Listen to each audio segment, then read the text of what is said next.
Quilts can be as easy as finding the right fabric, cutting it all up, and putting it right back together. Of course, I'm going to add a little bit of glue and some polka dots to make this super cool Pointillism mandala. Let's get started.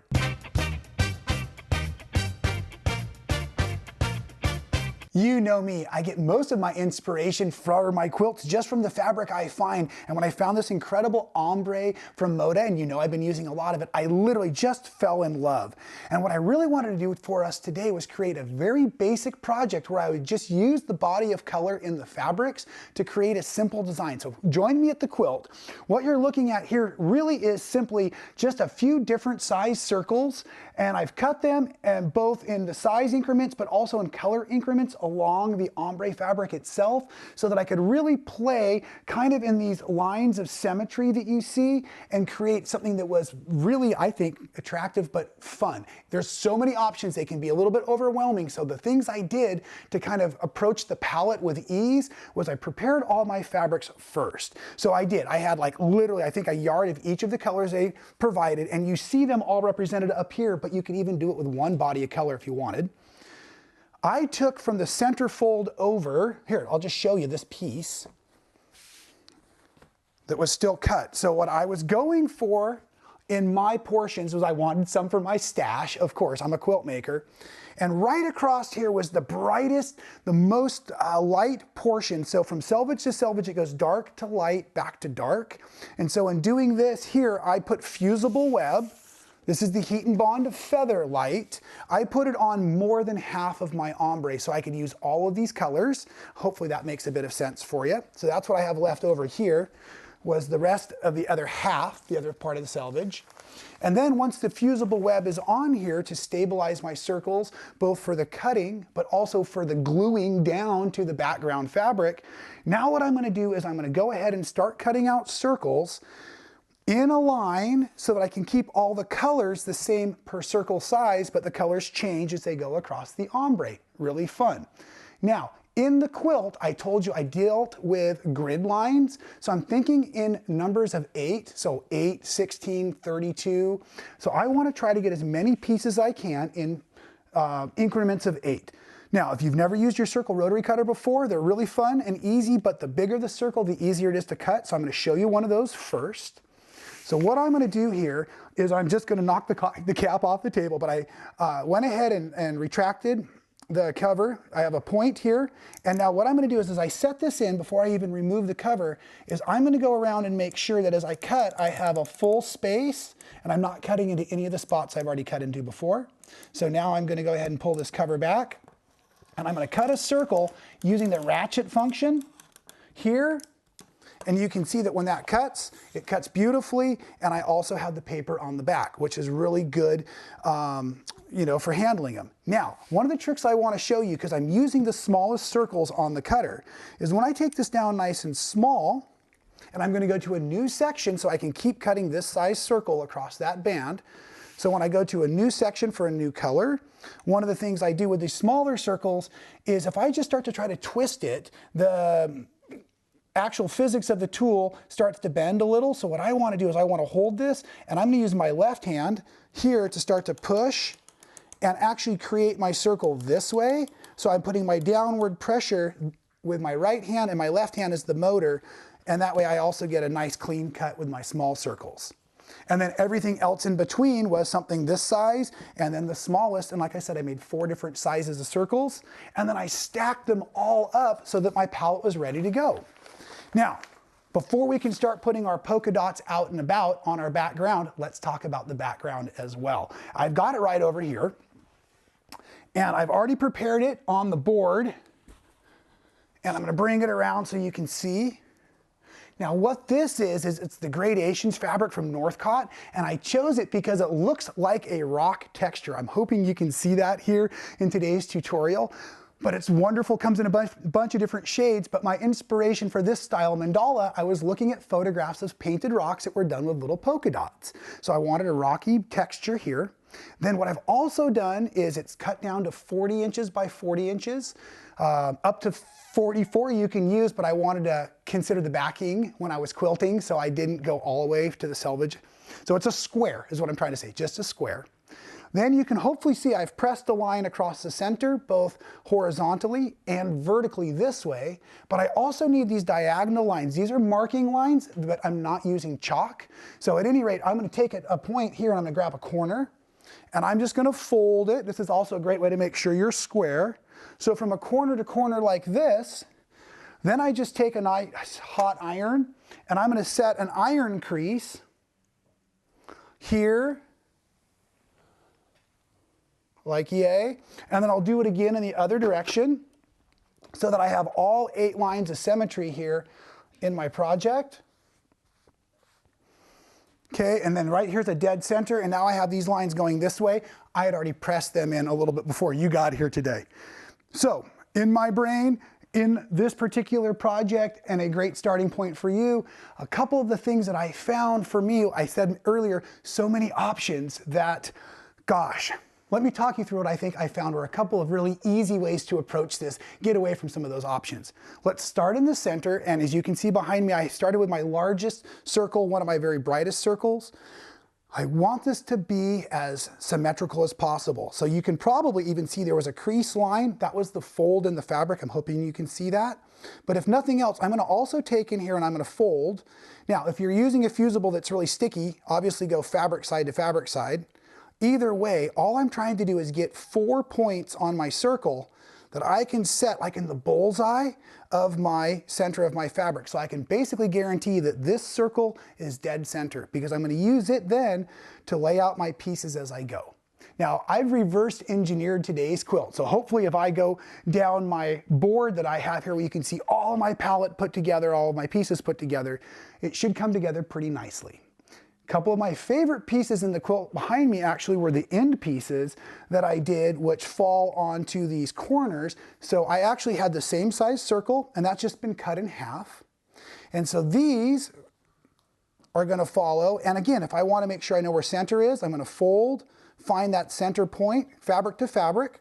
Then I'm just going to set it up there, here.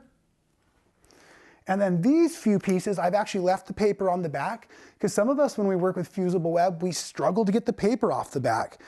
Make sure you've pressed the fusible following the manufacturer's instructions. But one of the things I've learned is I like using my little stiletto here, and I will kind of poke at the edge just slightly, and then I can get my stiletto between the paper and the glue. And as I peel back, I can now see that the back of the fabric's nice and shiny, which means my glue is perfectly transferred. And then I'm going to go ahead and set this one down here in this corner. And then I've got one more to do. Like yay. So those are kind of my guidelines. Then what I began doing is I took my circles, and I have 8 of them, thinking in 8s, and I'm going to go ahead and set one close. Now, because I've reverse engineered this, or I know I'm not going to change the size of the circle, it's okay that I now have the paper off of my circles. However, anytime I'm designing a project and I want to make sure if I needed to trim anything else down, I would leave the paper still on. But for today's video, I know what size everything is, so the paper's already been removed from all these pieces. Then what I found was that I wanted to adjust the light. Hopefully you can see there's a little bit of a lighter side to a few of these. So even right now, before I go any further, because my brain is watching the glow come to life, is I start to rotate my pieces so that the lighter portions are pointing towards the center. When you cut your ombre fabrics with the circles, you may find that you don't always get exactly the same shade all the way across the circle, especially on those big ones, right? So I want to make sure that if I can use the lighting effect to my advantage, hopefully you see that now there's a little bit more of an inner glow coming out. Now I'm going to just chase these lines first because I found that following a straight line, even with the circles, made the most sense. So in my project, I started by putting one, and you can see that it's another shade and another size as well. And then I also have them in the 8 points here and here, like this. Now I've gone ahead, I've got another size coming into play. So I basically focused on one color and one line body at a time, but still looking at it like the whole 360 so I can see everything coming to life. And I'm also trying to, as I position these, just keep a nice distance between each of the circles, but all of that will be adjusted at the very end when I'm done.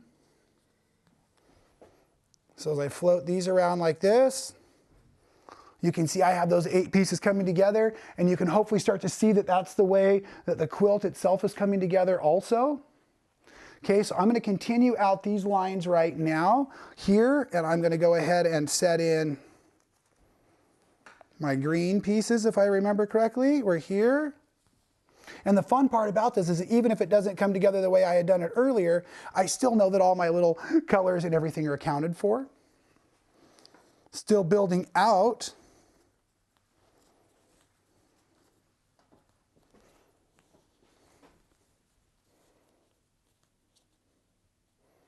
Like this here. Now here's a fun trick, because I'm getting into a spot where if you're looking across, you can maybe tell that the distance here I'm kind of running a little bit short on, but over here I've got a long distance before I get to that corner, right? So watch what I did. I have these big circles and they're the same size. So first I put in one as I come around, and that kind of fills in the space.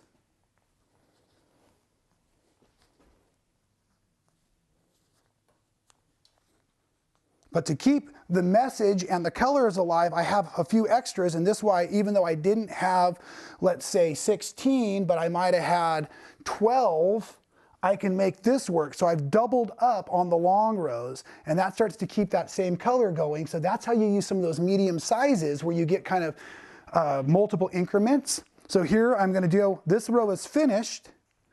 Now on this one, I did the same thing because I had a couple of these smaller ones left. So we're just going to carry that out. Now be respectful. We're going to go ahead and quilt this and bind this, so I don't want to go all the way to the edge. And like I said before, I will go ahead and adjust these colors as I go. But that gives me a really nice first layer of symmetry, and I think, okay, terrific. Now I'm going to start to come back into these spaces and kind of see what I can do color-wise to fill in the gap. These little ones have a little bit more of a glow to the beginning, so I'm going to put them here. And so not everything has to be its own line of color or its own line of direction. I just want it to feel balanced as I'm playing with it. I like those up in there a little tighter like that. The rocks that I saw that were painted were really neat because they had these highlight colors often put on top, and I have those pieces actually saved for very last.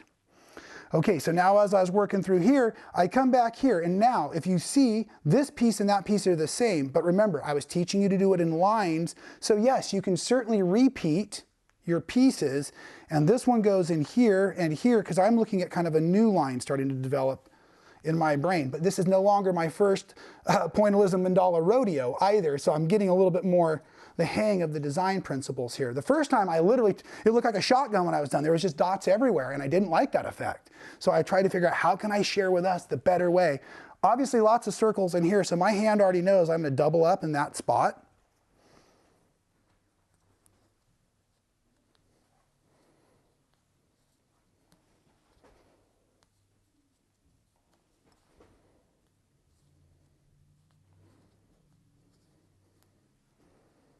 Okay, now, like in the quilt behind me, in these points, I kind of start running 2 more lines of color this way, and therefore that line of color would also be following this way, and I'll put 1 more in here. So why don't I kind of jump into caffeinated mode as while I put out some more of these circles, but you're going to see me focus on these lines first, and then I'll be back and talk about the last series of colors and those highlights here. So here we go. Get yourself a cup of coffee and follow along.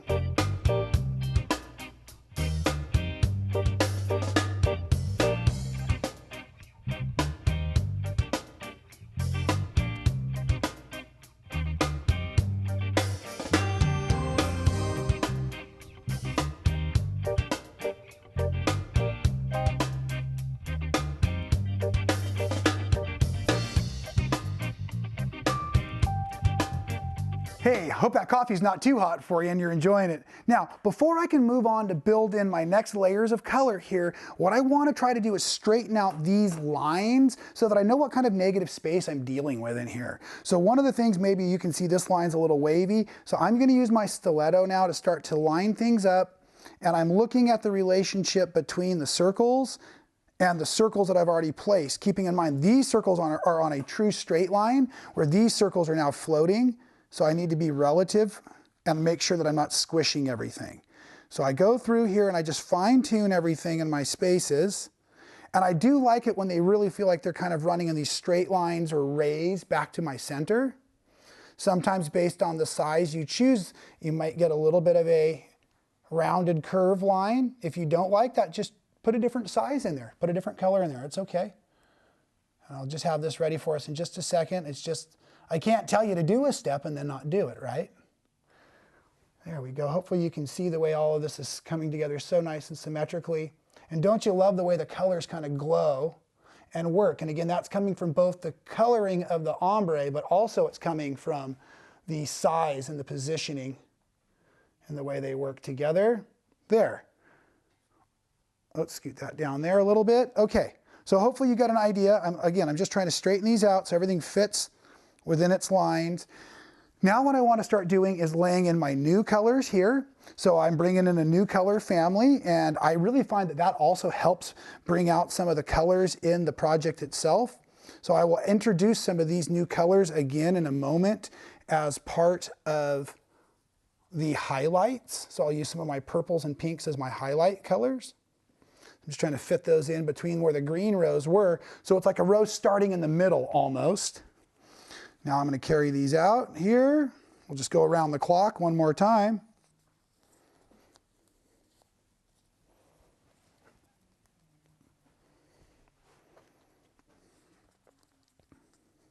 Now these pink ones, I remember I had a couple of them, and I can also tell because I have so many in my hand. So again, one of the benefits, I guess, of reverse engineering this a little bit. So I remember having this in here because I'm going to have one more that fills in there.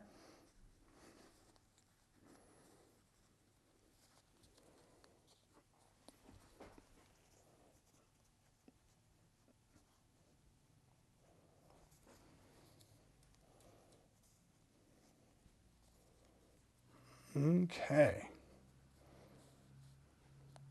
Okay, then my next little color, and that's just to fill in here and here.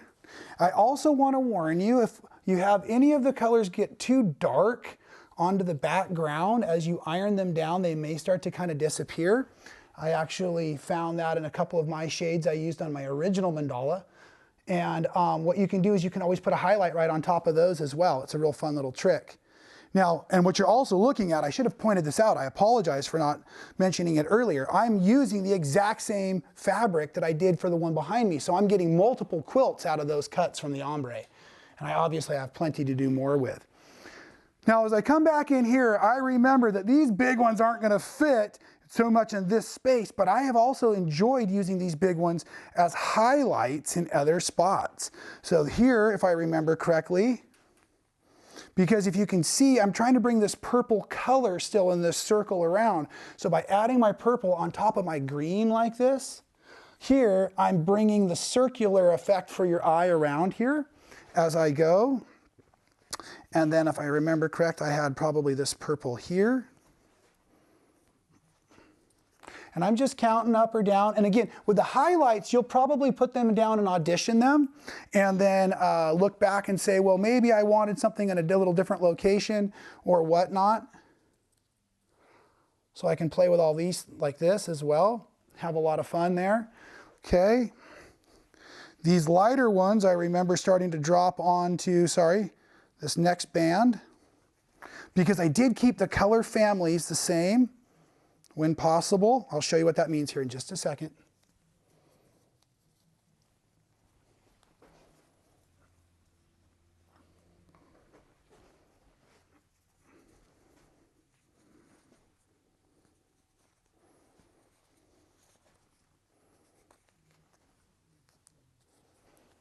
All right.